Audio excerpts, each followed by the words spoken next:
A poor man had 12 children and had to work day and night in order just to feed them. Thus, when the 13th came into the world, not knowing what to do in his need, he ran into the highway, intending to ask the first person whom he met to be the Godfather. The first person who came his way was our dear God, who already knew what was in his heart, and God said to him, "Poor man, I pity you.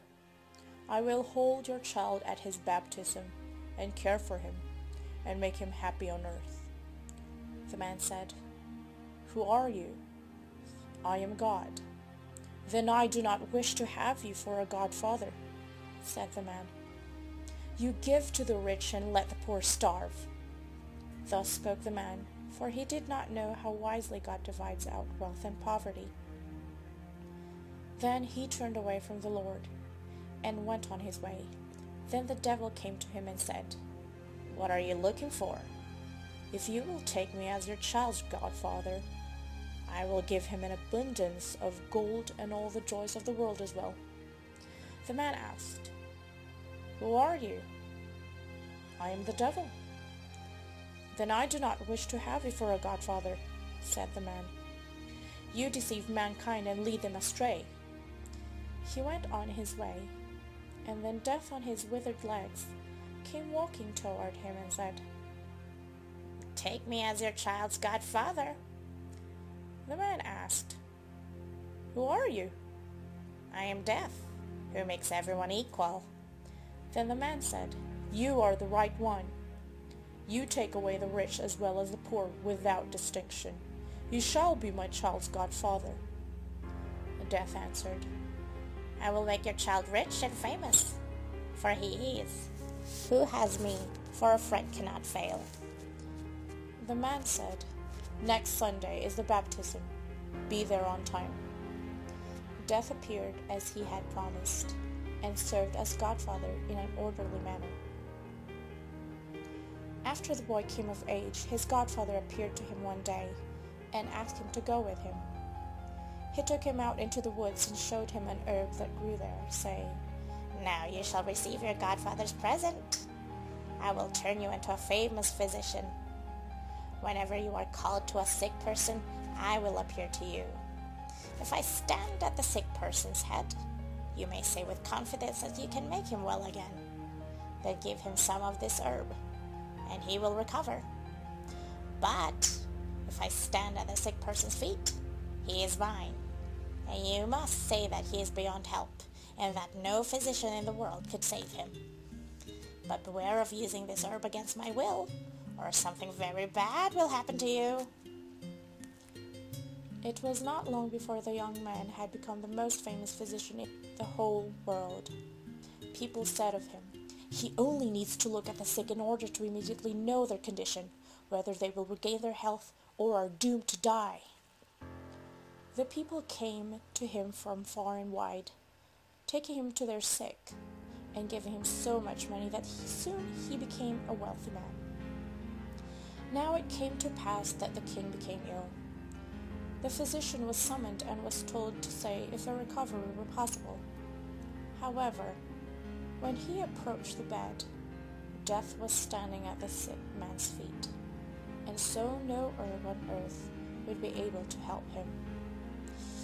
"If I could only deceive Death once," thought the physician. "He will be angry, of course, but because I am his godson, he will shut one eye. I will risk it." He therefore took hold of the sick man and laid him in the other way around, so that Death was now standing at his head. Then he gave the king some of the herb, and he recovered and became healthy again. However, Death came to the physician, made a dark and angry face, threatened him with his finger, and said, "You have betrayed me. I will overlook it this time, because you are my godson. But if you dare do it again, it will cost you your neck, or I will take you myself. Wait." Soon afterward, the king's daughter became seriously ill. She was his only child, and he cried day and night until his eyes were going blind. Then he proclaimed that whosoever rescued her from death should become her husband and inherit the crown. When the physician came to the sick girl's bed, he saw death at her feet. He should have remembered his godfather's warning, but he was so infatuated by the princess' great beauty and the prospect of becoming her husband that he threw all thoughts to the wind. He did not see that death was looking at him angrily, lifting his hand into the air and threatening him with his withered fist. He lifted up the sick girl and placed her head where her feet had been. Then he gave her some of the herb, and her cheeks immediately turned red, and life stirred in her once again. Death, seeing that he had been cheated out of his property for a second time, approached the physician with long strides and said, "You are finished. Now it is your turn." Then Death seized him so firmly his ice-cold hand that he could not resist and led him into an underground cavern. There the physician saw thousands and thousands of candles were burning in endless rows, some large, others medium-sized, others small. Every instant some died out and others were relit, so that the little flames seemed to be jumping about in constant change. "See?" said Death. "These are the lifelights of mankind. The large ones belong to children, the medium-sized ones to married people in the best years, and the little ones to old people. However, even children and young people often have only a tiny candle." "Show me my lifelight," said the physician, thinking that it still would be very large. Death pointed into a little stump that was threatening to go out and said, "See? There it is." "Oh, dear Godfather," said the horrified physician, "light a new one for me. Do it as a favor to me, so that I can enjoy my life and become king and the husband of the beautiful princess."